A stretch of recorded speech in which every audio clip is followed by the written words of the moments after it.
Welcome back to the deep dive. We're here to take complex stuff and, well, make it stick fast. Today, it's all about the musculoskeletal system, the very framework of us. We're digging into a specific chapter covering bone structure, cells, hormones, joints, the works, our mission, to give you the essentials clear and simple. Absolutely. And it's crucial to grasp right off the bat that the skeleton isn't just, static scaffolding, it's dynamic, Yeah. alive. Think support, protection, sure, but also making blood cells, that's hematopoiesis. And critically, it's the body's bank for calcium and phosphate. We'll really get into the cells and hormones that keep that balance. Okay, let's start with the big picture, the blueprint. The material splits the skeleton into two main parts. You've got the axial skeleton, that's the core, right? Skull, thorax, spine. And then the appendicular skeleton. Everything else, limbs, shoulders, hips, stuff we move with. Exactly. And within those, you find two main types of bone tissue. About 80% is cortical bone. That's the dense, hard outer layer, gives tubular bones their strength, really rigid stuff. Okay, the hard shell. And inside, that's the cancellous bone, spongy bone. Yep, spongy or cancellous. It's amazing, actually. Made of these lattice-like bits called trabeculae. Think honeycomb. It gives strength, but keeps things light, leaving space for marrow. It's clever engineering. So structure needs maintenance. Who are the workers? The chapter highlights 4 key cell types. Get these, and you basically get bone metabolism. That's the key. Okay, first up, osteoprogenitor cells. Right, the stem cells. Undifferentiated, found in the membranes, ready to become. The osteoblasts. These are your builders. The masons, they make the organic matrix, the osteoid, and they help mineralize it, calcify it. Clinically, watch for alkaline phosphatase, or ALP. Osteoblasts to release it, so high ALP levels in blood. That signals active bone formation could be growth, repair, or sometimes disease. Okay, builders, osteoblasts. Yeah. Then the matrix is laid down. Who lives inside it? Who keeps things ticking over? The osteocytes. Right. These are the mature cells, basically entombed in little fluid-filled pockets called lacunae. Think of them as site managers, maintaining the matrix. They have these tiny channels, cancellous, connecting them. It's like a communication network, sensing stress, signaling when calcium needs to be released into the blood. So there's sensors and communicators. Okay. And for remodeling, you need demolition too, the osteoclasts. Exactly. The big guys. Phagocytic cells. Their job is resorption. They use acids, enzymes. They break down the bone matrix. This releases that stored calcium and phosphate. It's this constant push-pull build-breakdown between osteoblasts and osteoclasts that keeps bone healthy and adaptable. Makes sense. So thinking about structure again, what about the coverings, the membranes? We've got the periosteum on the outside. Yeah, the periosteum covers almost the whole bone surface except where joints articulate. Its inner layer is crucial, full of those osteoprogenitor cells for growth and fixing fractures. Plus, blood vessels anchor there. And then, lining the inside, the marrow cavity and canals, you have the endosteum, also packed with those stem cells for internal remodeling and repair. Okay, let's zoom into the compact bone itself. The main structural unit is the osteon, right? The Haversian system.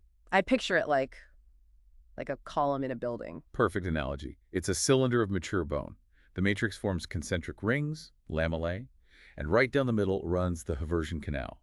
That's the surface duct, blood vessels, nerves, everything needed for that unit. Got it. Central canals. But how do they connect to each other in the outside? Those Volkmann canals. Exactly. They run horizontally, perpendicular to the Haversian canals. They're the cross-links, bringing blood supply in from the periosteal arteries deep into the cortex. It's a whole network. But what about the spongy bone inside? You said it's like a honeycomb. Big vessels can't get in there, can they? How do those cells get nutrients? Good question. It relies on something simpler. Diffusion.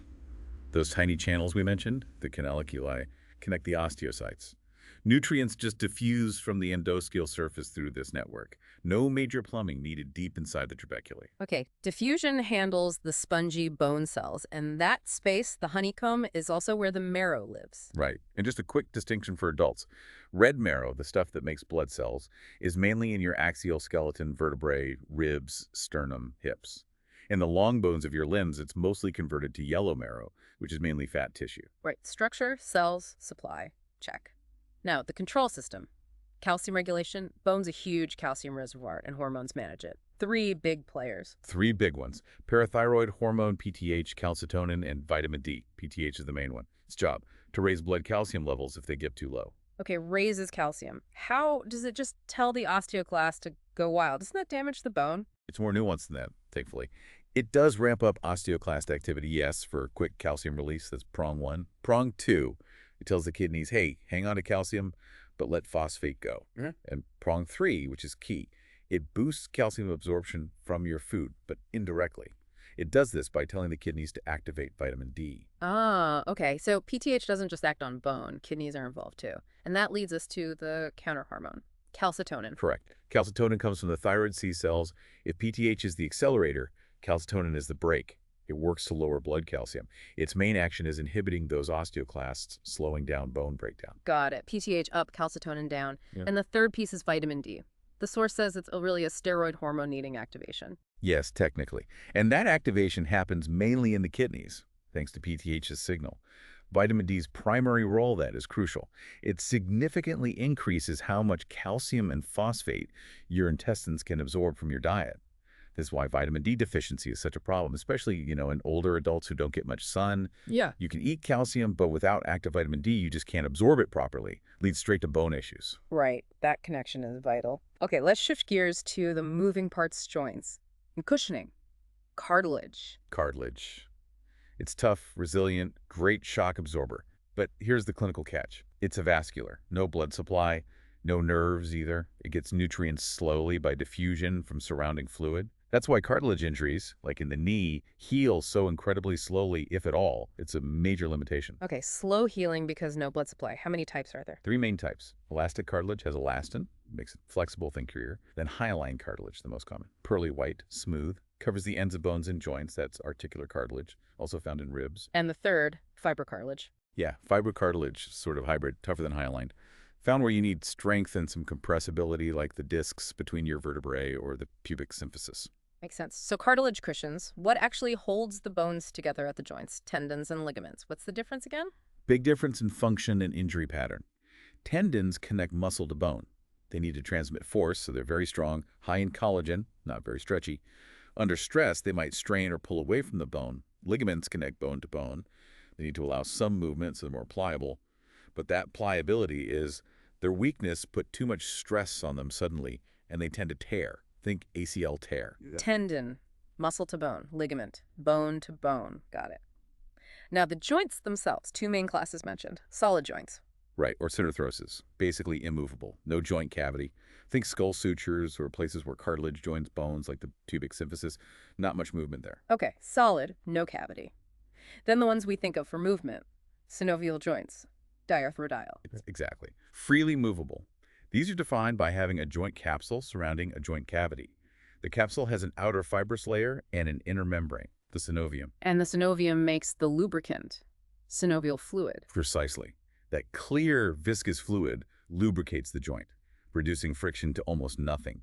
And importantly, it nourishes the articular cartilage. Ah, right, because you said the articular cartilage itself has no blood supply, so it depends on that synovial fluid bathing it. Totally dependent on it. And around these joints, you often find bursae. These are little sacs of synovial fluid located outside the joint capsule. They act as cushions where tendons or skin might rub over bone.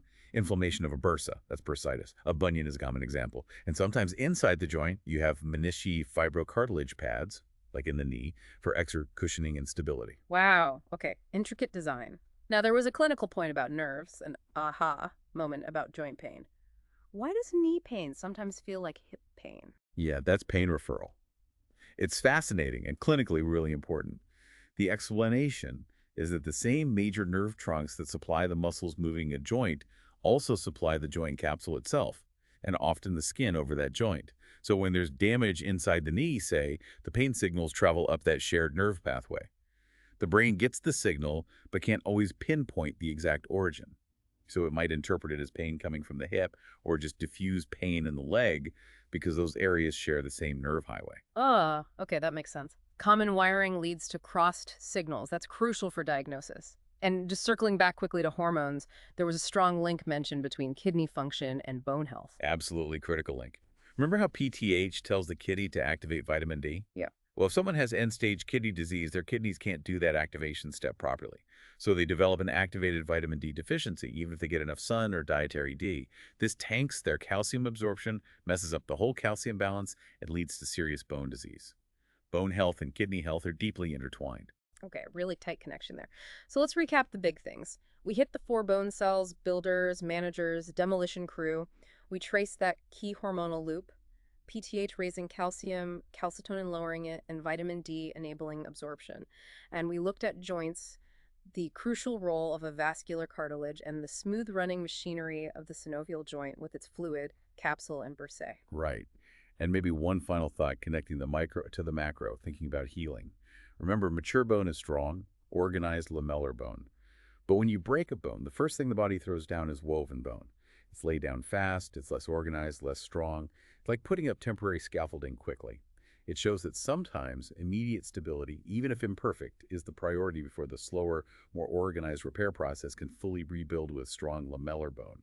Speed over perfection initially. Speed and stability first, a great principle to end on. Thanks so much for breaking that down. And thank you all for joining us on the deep dive. Keep exploring, keep learning, and we'll catch you next time.